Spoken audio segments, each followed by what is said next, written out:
మోడీ ప్రభుత్వం కార్మిక వ్యతిరేక విధానాలు అవలంబిస్తోంది. 44 కార్మిక చట్టాలను రద్దు చేసి 4 లేబర్ కోడ్లను తేవడం దుర్మార్గం అంటున్న minimum wages advisory board chairman Janaka Prasad తో మా bureau chief Renukuntla Srinivas face to face.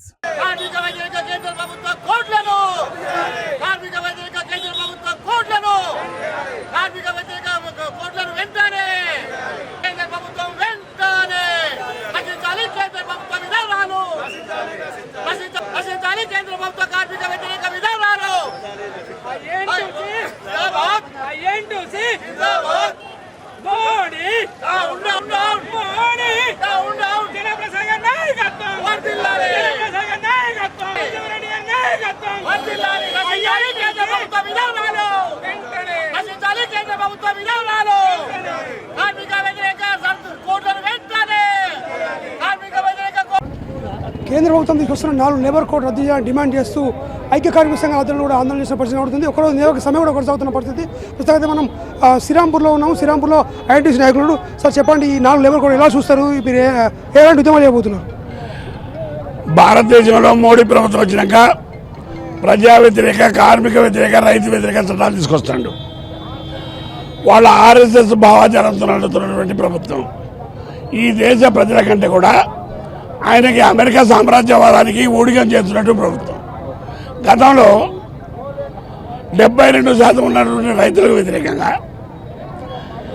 చట్టాలు తీసుకొచ్చి మల్టీనేషనల్ కంపెనీకి లాభం చేద్దామంటే 13 నెలలు రైతులు ఉద్యమం చేసి 700 మంది రైతులు బలిదానం చేశారు. ఆ తర్వాత రద్దు చేసి వాటి చట్టాలని భారత జాతికి క్షమాపణ చెప్పిండు మోడీ.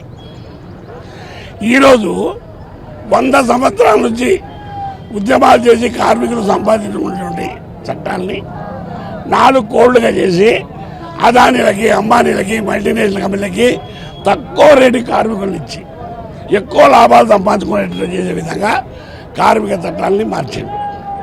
ఆ 4 కోడ్లలో ఏ కార్మికుడికి ఉద్యోగ భద్రత ఉండదు, ఏ కార్మికుడు సమ్మె చేసుకునే హక్కు ఉండదు, ఏ కార్మికుడు యూనియన్ పెట్టుకునే హక్కు ఉండదు. కేవలం యూనియన్ వీళ్ళందరూ మేనేజ్మెంట్కి బానిసగా పనిచేయాలి. ప్రభుత్వంలో ఉన్న లేబర్ డిపార్ట్మెంట్ కూడా కేవలం మేనేజ్మెంట్కి కాళ్ళొత్తాలు తప్ప కార్మికులు దిక్కుండదు. ఈ విషయంలో 10 జాతీయ సంఘాలు సంజీవ్ రెడ్డి గారి నాయకత్వంలో ఈరోజు సమ్మె చేయాలని నిర్ణయం చేసినాం. భారతదేశ వ్యాప్తంగా 30 కోట్ల మంది కార్మికులు ఇవాళ భారత్ బంద్ నిర్వహించారు. ఇవాళ రిపోర్టు తెలుసుకున్నాం. దాదాపు 28 రాష్ట్రాల్లో 7 కేంద్ర పాలిత ప్రాంతాల్లో సమ్మె విజయవంతమైంది. విజయవంతం చేసిన కార్మిక లోకానికి ఐఎన్టీసీ తరఫున ధన్యవాదాలు తెలియజేస్తున్నాను. ముఖ్యంగా అయితే కేంద్ర ప్రభుత్వం ఆలోచిస్తున్న కార్మిక వ్యతిరేక విధానాలు నిరసిస్తూ దేశవ్యాప్తంగా కూడా కార్మికులు ఒకరోజు సమ్మెలో పాల్గొన్నారు. ఒకవేళ 4 చట్టాలు రద్దు చేయకుంటే రానున్న కాలంలో నిరోధక సమావేశాన్ని కూడా హెచ్చరిక జారీ చేసిన పరిస్థితి పడుతుంది. శ్రీనివాస్, వింటి తెలుగు, మంచిర్యాల.